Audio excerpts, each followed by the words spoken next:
Hey guys, Gongrongzong here. So recently the new Jaina comic was just released, and with her having such a prominent role in Battle for Azeroth, I just thought that now would be the perfect time to catch up with her character. If you're new to the channel and you love WoW as much as I do, consider hitting that subscribe button, as I'll always be doing more of such content as the information becomes relevant.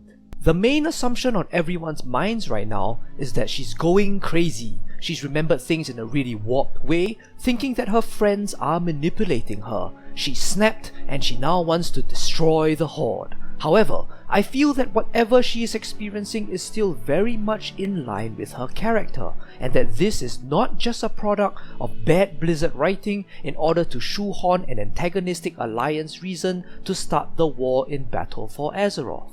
Before the events of the Broken Shore, she has always supported peace and cooperation despite everything that has happened to her.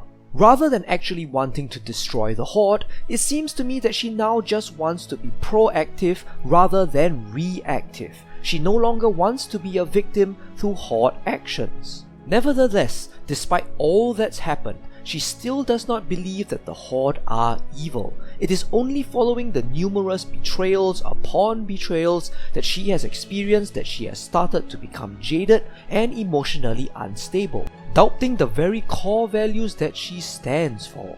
With that being said, let's go through the list of events that she has experienced that showcase how her character has evolved to this point, specifically in her desire for peace and cooperation, and that her progression in being bitter towards the Horde was done gradually and gracefully, rather than an abrupt change that erupted out of nowhere. I now present to you 16, that's right, 16 different scenarios in chronological order whereby she has cooperated with the Horde and or tried to seek peace with them, only for the Horde to later betray her down the line. Number 1. She helped Thrall to purge Grom of the Fell influence. When Jaina first landed on Kalimdor, she encounters Thrall and Cain BLOODHOOF. With nothing other than the words of the mysterious prophet Medivh, Jaina lends her aid to Thrall to help purge Grom of Manoroth's demonic influence. This is already a clear initial indication of her character, of her willingness to help and cooperate with others despite their differences. Number 2. She allies with Thrall against the Burning Legion. During the Legion's invasion of Azeroth, she again willingly allies with Thrall and the Horde, defending Mount Hyjal together. She even saves Thrall's life by teleporting him out of his base before Archimonde obliterates the entire area. Number 3. She sided with Thrall and Rexxar against her own father. While she was trying to establish a new human outpost, Theramore, in Kalimdor, Jaina's father arrives and begins to assault the Horde, very much influenced by his son's death, Derek Proudmoore, at the hands of Orcs in the Second War. In what would be one of the most tragic moments in her life, Jaina sticks fervently to her beliefs of peace and cooperation, and stands aside while Thrall and Rexxar kill her own father. As we can see in the events leading to her return to Kul Tiras, the memory of this event still haunts her, and rightly so. Number 4. She made a peace treaty with Thrall. Even though Orgrimmar and Theramore shared a tenuous peace due to a series of shipping incidents in which each faction accused the other of causing, Jaina still willingly helped out Thrall in an event that would later lead to a battle for her life. A simple task of relocating some Thunder Lizards would result in her battling against corrupted Burning Blade Warlocks, the instigators that had caused the incidents in the first place. Following the crisis, Thrall and Jaina, and this is significant, would sign a permanent non-aggression pact between the people of Orgrimmar and Theramore to ensure that such incidents would not escalate into war again. Now before we go on, just to be clear, all of these events happened even before World of Warcraft, establishing a very strong foundation for her personality of never giving up on peace or diplomacy. Number 5. She tried to arrange for peace between Stormwind and Orgrimmar. As the ruler of Theramore, formal relations had begun between her kingdom and Stormwind. Seeing an opportunity, Jaina arranged for a peace summit between Varian and Thrall. This was temporarily interrupted by Onyxia kidnapping Varian, but was later revived again when Varian was rescued. A peace summit was again arranged, with other orcs present such as Rhaegar and Garrosh. And while it was initially going very well, it was unfortunately also cut short by Twilight Hammer cultists and Garona. Number 6. She stopped the Horde and Alliance from going to war in the Undercity. During the invasion of the Undercity, which we experienced in the Wrath of the Lich King expansion, in which Varimathras had seized control of the Undercity, Jaina prevented the Horde and Alliance from descending into war in the Throne Room, brazenly freezing the entire Alliance army, including Varian, and teleporting the entire force back to Stormwind. Number 7. She tried to prevent Garrosh and Varian from fighting.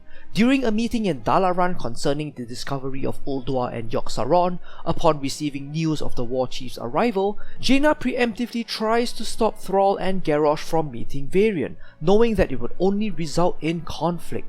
Predictably, it does, and Ronin stops the fighting. Number 8. She prevents Varian from going to war with the Horde. During a memorial ceremony honouring those that had fallen in Icecrown, there was news that a Night Elf caravan had been allegedly assaulted by Horde forces. Varian considers retaliating in violence, but Jaina stops him from doing so, saying that she wants to seek out diplomatic measures and wishes to speak to Thrall first. She finds out that the Horde never endorsed such an attack, saving the factions from descending into war. Number 9. She provided aid to a Horde leader, Baine. When the Grim Totem betrayed Cain Bloodhoof in his Mark Gorah against Garrosh and subsequently took over Thunderbluff, Baine barely managed to escape with his life. With the other Horde leaders out of touch, Baine turns to the closest source of help he can think of, Jaina and her forces at Theramore. This is another significant point of Jaina willingly and secretly helping a Horde leader, clearly against the wishes of the faction that she holds loyalty to. With her help, Baine successfully retakes Thunderbluff. Number 10. She secretly meets with Thrall to talk about Garrosh. Following Deathwing's demise, Jaina secretly meets up with Thrall to try and convince him to do something about Garrosh. Convinced that war would ensue if he stayed in power, Thrall turns her down, as he was no longer involved with the Horde but now held allegiance to the Earthen Ring. Nevertheless, this again shows her trying to seek out peaceful measures before instigating violent ones. Number 11. She backed down from exacting revenge on Orgrimmar. Following the tragic destruction of Theramore from Garrosh's mana bomb, Jaina emotionally breaks down and impulsively decides to flood Orgrimmar with the aid of the Focusing Iris, potentially killing everyone inside. However, Thrall and Calegos were eventually able to dissuade her from doing so, and she snaps out of her rage. This is the point that many use to argue why she could have burned Teldrassil, but it's also the very same point I would use to argue why she wouldn't. She had only considered doing such an act out of the sheer rawness of her loss of her people and the tragedy of the event. She knows deep down that she is, and never will be, a mass murderer. This fits in perfectly with her character. It was only human to react in such a way, and her realizing her mistake formed a perfect mini redemption arc. Number 12. She refuses to remove the SUNREAVERS from DALARAN. Following the Mist of Pandaria expansion, Varian tries to convince Jaina to withdraw the Blood Elves from the Kirin Tor, citing that they represent the Horde and are a major threat to the Alliance. In response, Jaina refuses, expressing an explicit desire for DALARAN to act as a symbol of peace and cooperation for the world. Remember, this happens following the destruction of Theramore, and so it's pretty amazing that she would still defend them. However, right after this, her very own trust is betrayed, as the very same SUNREAVERS that she defended would manipulate the portals in DALARAN to steal the Divine Bell from Darnassus. Nevertheless, despite being outraged, she chooses to incarcerate most of them rather than outright destroy them. Number 13. She chooses to cooperate with LORTHEMAR. Before the steps of the Throne of Thunder, Jaina would come to near blows with the Blood Elves yet again. With some mediation by Taranzu, Jaina would actually order the forces of the Silver Covenant to back down, and hints to LORTHEMAR that they should cooperate to take down Garrosh. Despite all that has happened and what has just happened with the SUNREAVERS, Jaina still sticks to her values and chooses cooperation over conflict.